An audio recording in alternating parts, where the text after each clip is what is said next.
In this video tutorial, I'm going to share it to you on how I can fix DXD943.dll missing in Windows 11. So let's get started.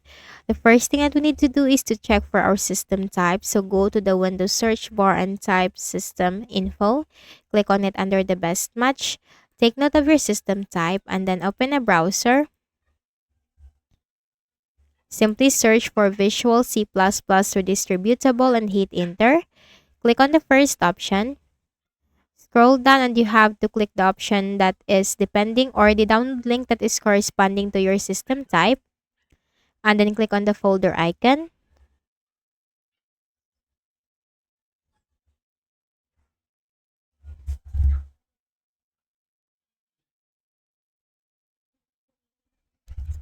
Simply double click.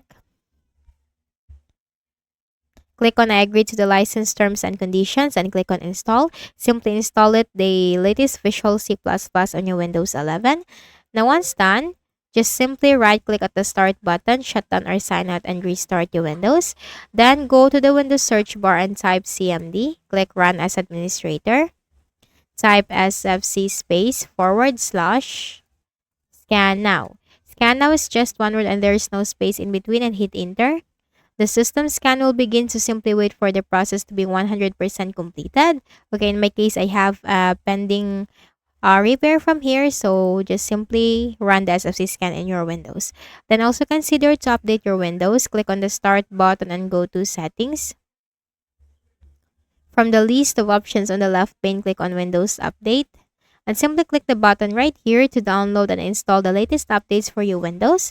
So that's it, and I hope this video helped you. Kindly please do not forget to hit the like button and subscribe to this YouTube channel. Thank you for watching the video.